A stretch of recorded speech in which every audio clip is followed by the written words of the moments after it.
नमस्कार दोस्तों। तो आज हम बात करेंगे हस्तिनापुर के महान ज्ञानी कुशल बुद्धिमानी विदुर जी के बारे में। हिंदू ग्रंथ महाभारत के केंद्रीय पात्रों में एक हस्तिनापुर के प्रधानमंत्री, कौरवों और पांडवों के चाचा सरीस धृतराष्ट्र एवं पांडु के भाई। इनका जन्म अंबिका की प्रधान दासी के गर्भ से हुआ था।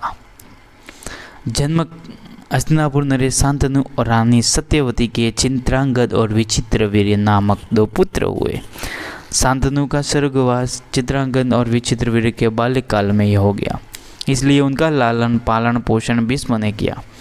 भीष्म ने चित्रांगद के बड़े होने पर उन्हें राजगद्दी पर बिठा दिया, लेकिन कुछ काल में गंधर्वों द्वारा युद्ध में करते हुए चित्रांगद को मार डाला। इस पर भीष्म ने उनके अनुज पुत्र विचित्रवीर्य को राज्य सौंप दिया। अब भीष्म को विचित्रवीर्य के विवाह की चिंता हुई। उन्हीं दिनों काशीराज की 2 कन्या अंबिका अंबालिका का विचित्रवीर्य का साथ विवाह करवा दिया। समय आने पर अंबिका के गर्भ से जन्मांत धृतराष्ट्र, अंबिका के गर्भ से पांडु और दासी से विदुर का जन्म हुआ। तो विदुर जी और धृतराष्ट्र और गांधारी का उपदेश और वनगमन कैसा हुआ, तो इन सभी के बारे में हम जानकारी देते हैं। संपूर्ण तीर्थों की यात्रा करने के पश्चात विदुर जी हस्तिनापुर आए। उन्होंने मैत्रेय जी के आत्मज्ञान प्राप्त किया था। धर्मराज, युधिष्ठिर, भीम, अर्जुन, नकुल, सहदेव, धृतराष्ट्र, युधिष्ठिर, संजय, कृपाचार्य, कुंती, गांधारी, द्रौपदी, सुभद्रा, उत्तरा और कर्पी नगर के गणमान्य नागरिक साथ में विदुर जी के दर्शन के लिए आए। सभी के यथा योग्य अभिवादन के पश्चात युधिष्ठिर ने कहा कि हे चाचा जी, आपने हम सबका पालन पोषण किया है, समय समय पर हमारी प्राण रक्षा करके आपत्तियों से बचाया है, अपने उपदेशों से हमें सन्मार्ग दिखाया है। अब आप अपने तीर्थ यात्रा का वृत्तांत कहिए। अपनी इस यात्रा में आप द्वारिका अवश्य गए होंगे, कृपा करके हमारे आराध्य श्री कृष्णचंद्र का हाल चाल बताइए।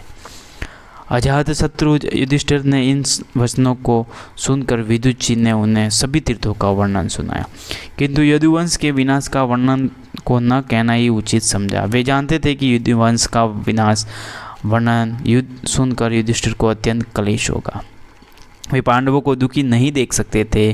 कुछ दिनों तक विदुर जी प्रशंसापूर्वक हस्तिनापुर में रहे। विदुर जी धर्मराज के अवतार थे। मांडव्य ऋषि ने धर्मराज को श्राप दिया था, इसी कारण वे 100 वर्ष पर्यंत शूद्र बन गए।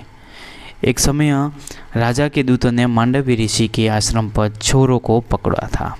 दूतों ने चोरों के साथ मांडव्य ऋषि को भी चोर समझकर पकड़ लिया। राजा ने चोरों को सूली पर चढ़ाने की आज्ञा दी। उन चोरों ने साथ में मांडव्य ऋषि को भी सूली पर चढ़ा दिया गया, किंतु इस बात का पता लगते ही चोर नहीं बल्कि ऋषि के हैं। राजा ने उन्हें सूली से उतरवाकर अपने अपराध की क्षमा की। मांडव्य ऋषि ने धर्मराज के पहुंचकर प्रश्न किया कि तुमने मेरे किस पाप के कारण सूली पर चढ़वाया।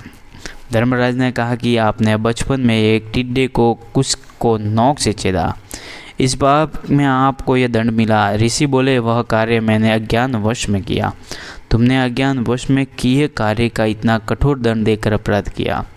अब तुम ही इसी कारण से 100 वर्ष तक शूद्र योनि में जन्म लेकर मृत्यु लोक में रहेंगे। मुनि के श्राप के कारण धर्मराज विदुर जी का अवतार लेना पड़ा। वे काल की गति को भली भांति जानते थे। उन्होंने अपने बड़े भ्राता धृतराष्ट्र को समझाया कि महाराज, अब भविष्य में बड़ा बुरा समय आने वाला है। आप यहाँ से तुरंत वन की ओर निकल जाइए। कराल काल की शीघ्र ही आने वाला है, जिस संसार का कोई भी प्राणी टाल नहीं सकता। आपके पुत्र प्रपोधी सभी नष्ट हो चुके हैं। वृद्धावस्था के कारण आपके इंद्रिय की शिथिल हो गई है। आपने इन पांडवों का महान क्लेश दिए, उन्हें मरवाने की कुछ चेष्टा की, उनकी पत्नी द्रौपदी की बड़ी सभा में अपमानित किया, उनका राज्य छीन लिया गया, फिर भी उन्हीं का अन्न खाकर अपने शरीर को पाल रहे हैं। भीमसेन के दुर्वचन सुनते ही आप मेरी बात पर मानकर संन्यास धारण कर शीघ्र ही चुपचाप यहाँ से उत्तराखंड की ओर चले जाइए। विदुर जी के इन वचनों से धृतराष्ट्र प्रज्ञा चक्षु प्राप्त हो गए। उसी रात गांधारी को लेकर चुपचाप विदुर जी के साथ वन को चले गए। प्राप्त संध्या वंदन से निर्वित होकर ब्राह्मणों को तल को भूमि सुवर्ण दान करके जब युधिष्ठिर अपने गुरुजन धृतराष्ट्र, विदुर और गांधारी के दर्शन करने गए तब वह न पाकर चिंतित हुए कि कहीं भीमसेन के कटु वचनों से त्रस्त होकर वह पुत्र शोक से दुखी होकर कहीं गंगा में तो नहीं डूब गए। यदि ऐसा है तो मैं अपराधी समझा जाऊंगा। वे उन्हें शोक से दुखी रहने लगे। एक दिन देवर्षि नारद अपने तंबूरे के साथ पधारे। युधिष्ठिर प्रणाम करके यथोचित संस्कार करने के साथ आसन देकर उन्हें विदुर, धृतराष्ट्र, गांधारी के विषय में प्रश्न किया। उनके इस प्रश्न पर नारद जी बोले, हे युधिष्ठिर, तुम किसी प्रकार का शोक मत करो। संपूर्ण विश्व परमात्मा के वश में है और वही सब की रक्षा करता है। तुम यह समझना कि मैं उनकी रक्षा करता हूँ। तुम्हारी भूल है, यह संसार नश्वर है। जाने वालों के लिए शोक नहीं करना चाहिए। शोक का कारण केवल मोह ही है। इस मोह को त्याग दो। यह पंचभौतिक शरीर नाशवान एवं काल के वेश में है। तुम्हारे चाचा धृतराष्ट्र, माता गांधारी और एक विदुर उत्तराखंड में सप्तस्रोत नामक स्थान पर एक आश्रम बनाकर रहते हैं। वे वहाँ तीनों काल का स्नान कर अनग्रहोत्र करते हैं। उनके संपूर्ण पाप धुल चुके हैं। अब उनकी कामनाएं भी शांत हो चुकी है। सदा भगवान के ध्यान में रहते के कारण तमोगुण, रजोगुण, सतोगुण और अहंकार बुद्धि नष्ट हो चुकी है। उन्होंने अपने आप को भगवान में लीन कर दिया है। अब मैं तुम्हें बताता हूँ कि वे आज से 5वें दिन अपने शरीर को त्याग देंगे। वह में अग्नि लग जाने के कारण वे उसी में भस्म हो जाएंगे।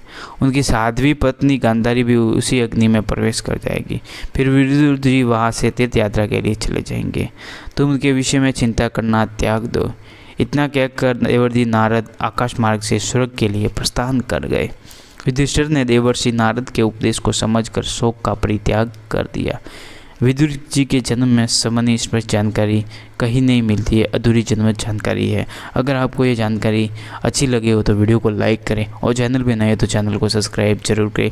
ऐसे ही वीडियो देखने के लिए हमारे चैनल से जुड़े रहें। अगर वीडियो बोलने या लिखने में कोई त्रुटि रहे तो क्षमा याचना करें।